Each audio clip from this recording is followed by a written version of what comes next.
Hugo Humbert et Alexander Zverev se retrouvent en huitième de finale après une première semaine assez convaincante. Donc je ne vais pas rentrer dans les détails de cette première semaine parce que les deux ont très bien joué, ont passé assez peu de temps sur le court et se présenteront très frais demain.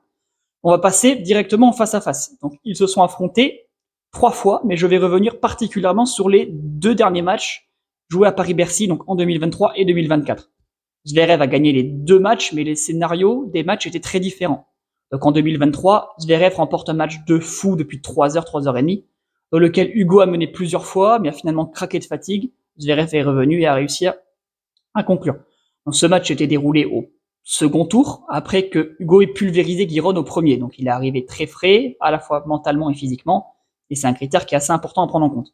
En 2024, les deux hommes se sont affrontés en finale, donc après 5 matchs, dont une victoire très difficile contre Khachanov en demi-finale, et une victoire difficile mais ô combien importante mentalement contre Alcaraz en huitième.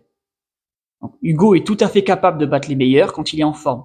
Donc en 2024, il a quand même battu 4 top 10, donc 2 fois Hubert Hurkacz, Daniil Medvedev sur le dur rapide de Dubaï, une performance totalement convaincante, et Alcaraz à Paris. Je vais donc me poser une question simple. Hugo Humbert peut-il battre Alexander Zverev demain? Donc, quand on regarde l'affiche comme ça, on a de quoi se faire peur, et pour plusieurs raisons.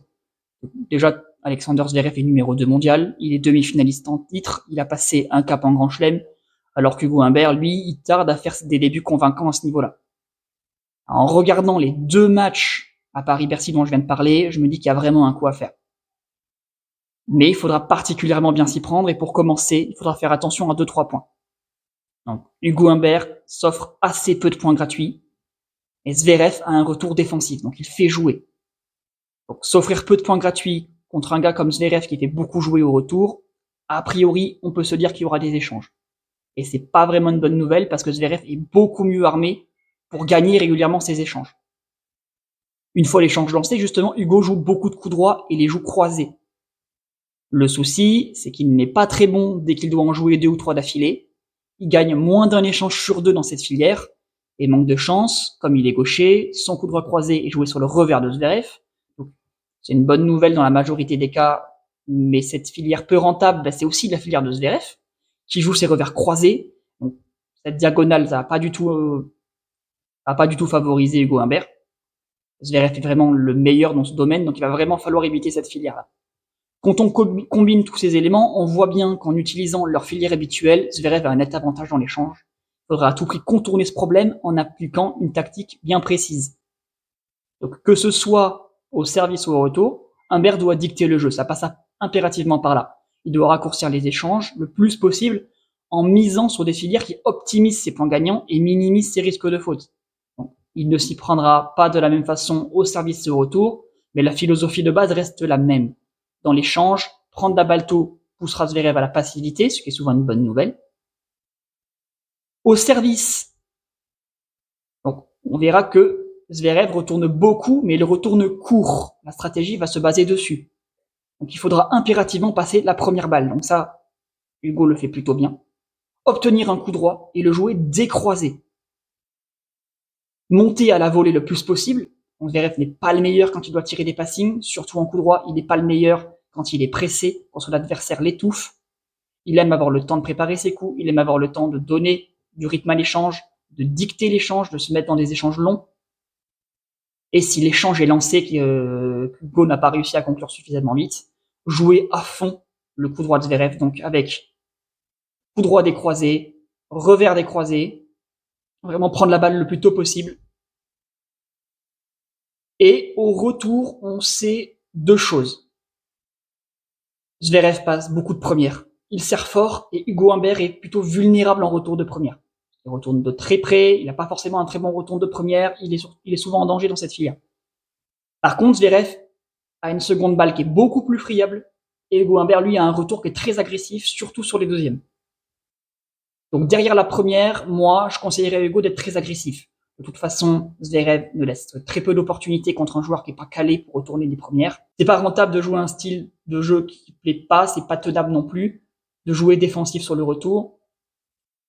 En plus, jouer défensif sur le retour, c'est accepter de rentrer dans une filière d'échange de fond de cours qui t'avantage pas. Donc à la limite, essaye de jouer le plus long possible, de retourner agressif dès la première.